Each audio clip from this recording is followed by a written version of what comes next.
And good morning, good afternoon, good evening. Welcome back sa ating channel na Isa Chop. So ito, pakita ko lang sa inyo yung kakaibang nakita namin dito sa habang nagre-replant si Mrs. So ito yung Venus flytrap, Dionea misufula salmon. So tingnan nyo kung gaano kalaki yung rhizome niyan, tsaka gaano kalaki yung halaman. Ito po. At hindi yan isa lang. Marami sila. At alam niyo kung saan siya nakatanim? Sa ganito kaliit na. Pinakamaliit to, 105 na holes ng seedling tray. Sabi ng miss, try ko daw i-shoot kung kakasya. Kasya naman. Pero punong-puno. Ayan o. At yan siya nakatanim. Tingnan niyo yung iba. Mga hindi pa namin napupuno. Upright growth to dati. Pero ngayon nagpalapad kasi nga nabago ng setup. Itong salmon na to, ano siya, variegated na Venus flytrap. Kung makikita niyo ito, may mga may ganitong klase siya ng variegation. Pati sa sa traps, nagiging parang siya, shark. Shark yung parang guhit-guhit niya sa traps. Ayun. Ito yung meron itong siya. So ayun. Wala ko mapapasama pero napabuti pa yata yung bago ko ng setup na nakaraan. At ngayon, sakto rin, i-replant. Inuna ni Mrs. to.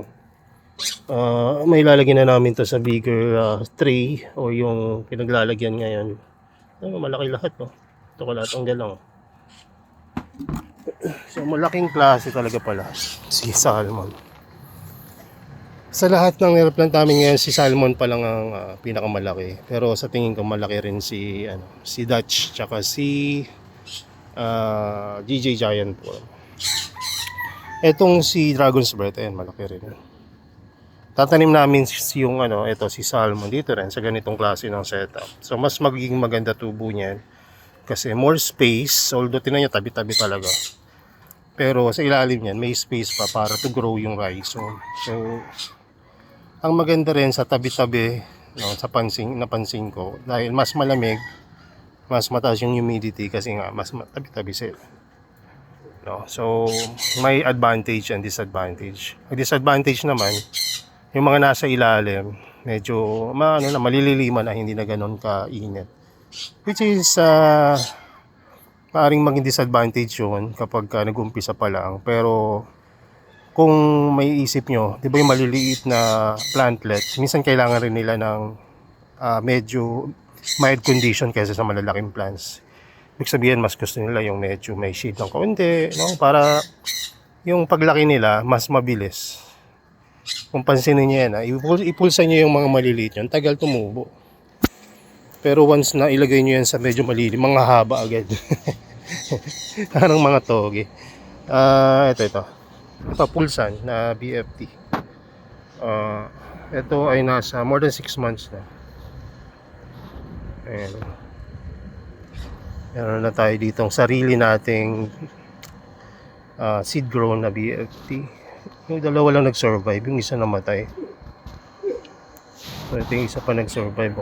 Tignan nyo yung difference ng size nila. Same time tinanim.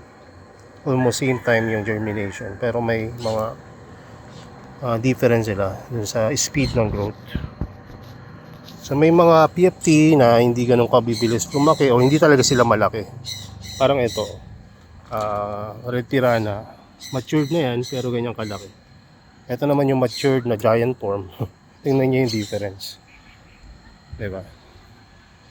Tapos ito yung Dutch naman.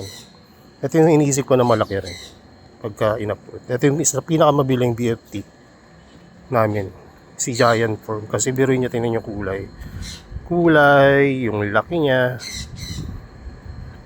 Kaya lang napansin ko dito, pag tabi-tabi siya, nagiging parang hindi ganun ka-strong yung petal niya kasi nakasandal siya sa or hindi pala kapag sobrang init maganda yung tubo niya. Kapag ngayon na hindi na ganun kaganda yung liwanag na nare-receive, yan o, medyo ganyan na yung tubo niya. Normal naman yan sa ibang mga BFT. Pero kung ikukumpara ko siya kay Dutch, ito upright talaga.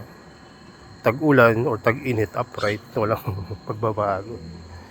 So, ayan, no? May mga ganyang mga cases dito sa ating growing area na iba-iba yung kanilang karakteristik ng paglaki.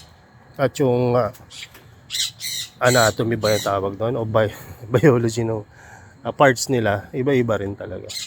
So, yun lang, ayun yung may share namin. Ito, tinan nyo, B52. Ito natanim. Kung sobra pa yung space ko dito, may mailalagay pa akong ibang BFT dito sa side.